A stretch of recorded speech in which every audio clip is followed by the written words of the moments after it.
E aí, pessoal, tudo bem? Aqui é o professor Bruno, seu professor de Direito Eleitoral. Vamos agora corrigir as questões de número 61 a questão 65, que foi cobrada no concurso do Tribunal de Justiça de São Paulo para juiz substituto. Foram 5 questões, tem uma questão problema aqui, que é a questão 62, mas nós já chegaremos a ela. Vamos então comentar a questão 61. Sobre a eleição para presidente da República ou para governador, é incorreto afirmar. Então veja que eu estou buscando aqui a incorreta. Letra A. Será considerado eleito o que obtiver a maioria absoluta de votos, excluídos os brancos e os nulos. Sim, são considerados apenas votos válidos. A Constituição ela fala sobre isso lá no artigo 77, parágrafo 2º.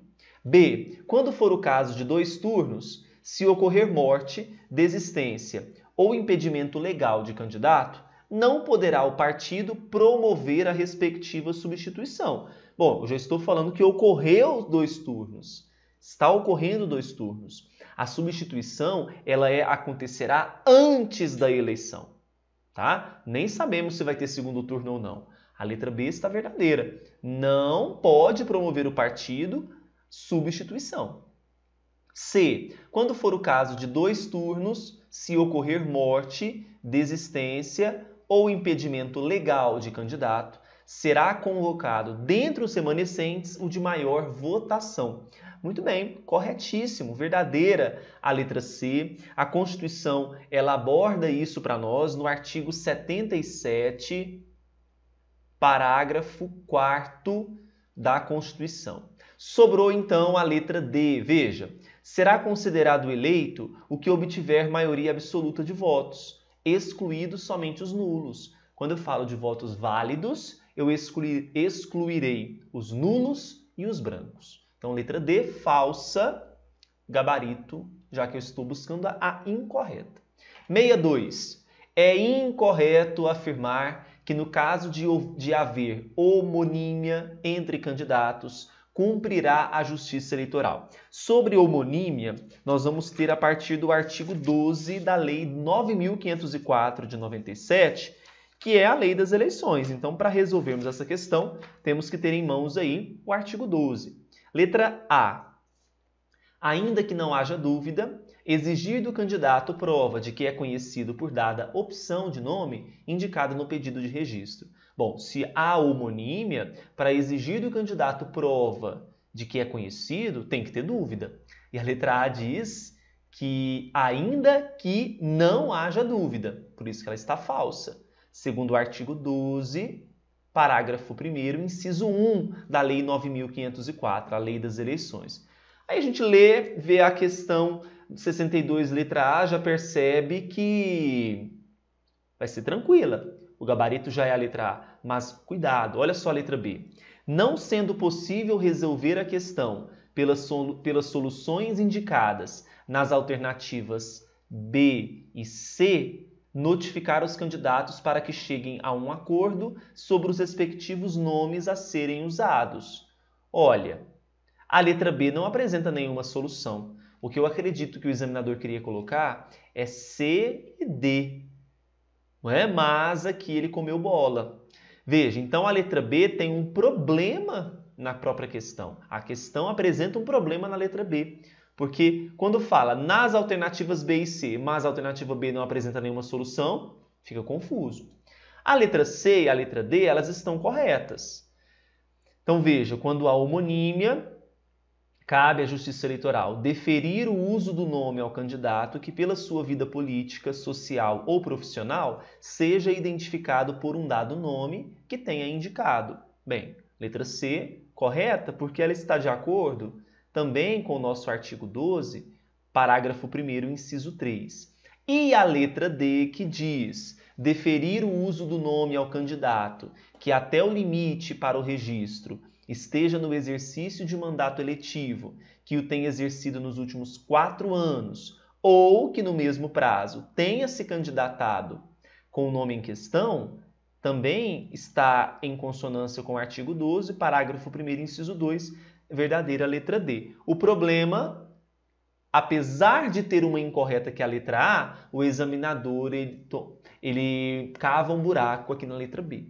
Então, não tem gabarito para essa questão, tá bom? Ela precisa ser anulada. Questão 63. Sobre propaganda eleitoral, assinale a correta. A. Bens de uso comum para fins de propaganda eleitoral são aqueles definidos como tal pela lei civil, muito bom, e aos quais a população em geral tem acesso gratuito. Um bem comum é o cinema. E o cinema, a gente sabe que nós pagamos. Então, o problema está aqui, ó, acesso gratuito? Falso, né? Basta ler o artigo 37, parágrafo 4º da Lei das Eleições que você confere isso. B. Até o dia das eleições é facultado às emissoras de rádio e TV transmitir imagens de consulta popular de natureza eleitoral, inclusive daquelas em que seja possível identificar o entrevistado. A letra B também está incorreta, porque há uma vedação na legislação, na Lei das Eleições, no artigo 45, inciso 2. Olha, encerrado o prazo para a realização das convenções no ano das eleições, é vedado às emissoras de rádio e TV em sua programação normal e em seu noticiário, inciso 2, usar trucagem, montagem ou outro recurso de áudio ou vídeo que de qualquer forma degradem ou ridicularizem candidato, partido ou coligação ou produzir ou veicular programa com esse efeito. Tá? Então,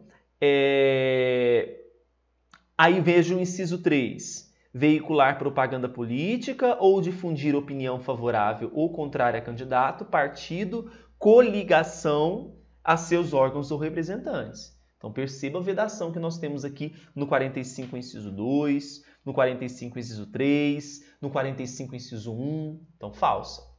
Anotem aí. Leiam com muita atenção o 45, que ele cai muito. C. É vedado incluir no horário de propaganda de candidaturas proporcionais a propaganda de candidaturas majoritárias e vice-versa. Perfeito. Verdadeiro. O artigo de referência é o 53A. E letra D.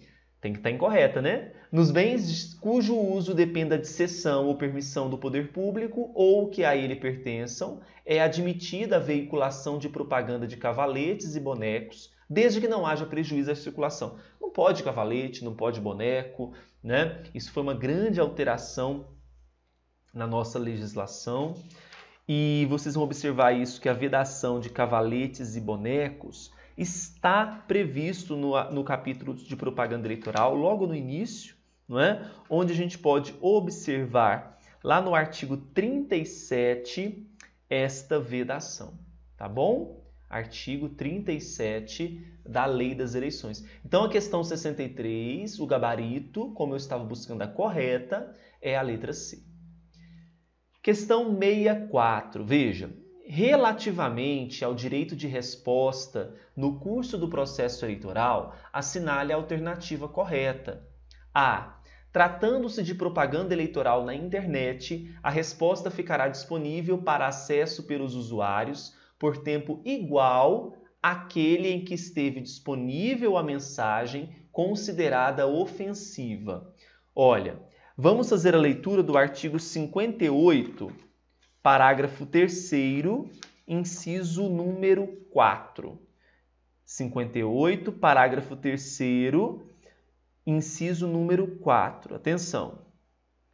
O 4 prevê assim: em propaganda eleitoral na internet, a linha B, a resposta ficará disponível para acesso pelos usuários do serviço de internet por tempo não inferior ao dobro em que esteve disponível a mensagem ofensiva. Então, dobro, o tempo é o dobro, porque é na internet, né? A veiculação ela é mais abrangente, a gente sabe disso. Então, a letra A está falsa. Anotem aí, 58, parágrafo 3º, inciso 4, a linha B. Letra B. Se a ofensa ocorrer em dia e hora que inviabilizem sua reparação dentro do prazo legal, a resposta será divulgada ainda que nas 48 horas anteriores ao pleito, de modo a não ensejar tréplica. A letra B está verdadeira. É o 58, parágrafo 4º. Letra C. Tratando-se de ofensa veiculada no horário eleitoral gratuito, se o candidato ofendido usar o tempo concedido sem que se dê resposta aos fatos veiculados na ofensa, a sanção consiste na imposição de multa. Olha só, para a gente responder essa questão, temos que observar o artigo 58, parágrafo 3º, inciso 3, a linha F. Então, no horário eleitoral gratuito, a linha F. Se o ofendido for candidato, partido ou coligação, que tenha usado o tempo concedido sem responder aos fatos veiculados na ofensa, terá subtraído o tempo idêntico do respectivo programa eleitoral. Tratando-se de terceiros, ficarão sujeitos à suspensão de igual tempo em eventual novos pedidos. O cara tinha o tempo para responder a ofensa, mas não respondeu. Aí, claro, tem que ter uma penalidade, eu tenho que subtrair esse tempo da propaganda eleitoral dele. É como se ele estivesse utilizando esse gap, esse buraquinho, para fazer propaganda ao invés de responder a ofensa. Então, a letra C está incorreta porque, na verdade, subtrai o tempo da propaganda. D. Se a ofensa for veiculada no horário eleitoral gratuito, o ofendido usará para a resposta tempo igual ao da ofensa, nunca superior a 1 minuto. Pelo contrário, é nunca inferior a 1 minuto. Artigo 58, parágrafo 3º, inciso 3, a linha A. Então, o gabarito é a letra B, sem dúvida. Aqui não houve problema. E a última questãozinha da prova foi a seguinte. Em relação à imposição de sanções aos partidos, é correto afirmar. Letra A. A desaprovação das contas do partido implicará exclusivamente a sanção de devolução da importância apontada como irregular, acrescida de multa de até 20%. Verdadeiro. Isso aqui já está maçante, né? É o artigo 37, só que é da Lei dos Partidos Políticos, a 9.096. B. No caso de recebimento de doações acima do limite legal, fica suspensa por 1 ano a participação no fundo partidário e será aplicada ao partido multa correspondente ao dobro do valor que exceder os limites. Tanto a letra B quanto a letra C e D, para respondermos, a gente tem que ter em mente o artigo da Lei dos Partidos, que é o artigo 36. Vamos a ele. Olha só o que diz o artigo 36. Inciso 1. No caso de recursos de origem não mencionada, que é a letra D, olha só. Fica suspenso o recebimento das cotas do fundo partidário até que o esclarecimento seja aceito pela Justiça. A letra D colocou que vai ser implicada a multa. Não. Inciso 2 do 36. No caso de recebimento de recursos mencionados no artigo 31, que é de origem vedada, fica suspensa a participação no fundo partidário por 1 ano. A letra C diz que a agremiação deixará de ter participação no fundo partidário até que os valores sejam restituídos e satisfeita a multa que estiver sido imposta. Não.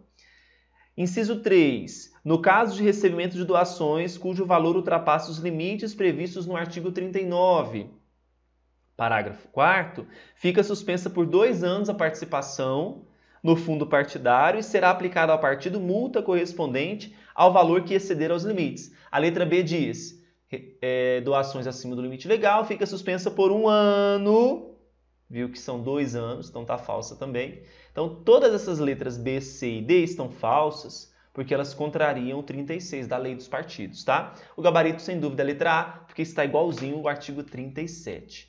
Bom, apesar da questão 62 estar problemática, a prova não foi difícil, né? Vamos aguardar o posicionamento da banca quanto à questão de número 62. Aproveitando também, se você se prepara para concursos que cobrem direito eleitoral, lá no meu site, eleitoralcombruno.com.br, nós temos um curso de 500 questões resolvidas em vídeo de direito eleitoral. Passe lá, conheça o curso. Um grande abraço e bons resultados para você. Tchau, tchau.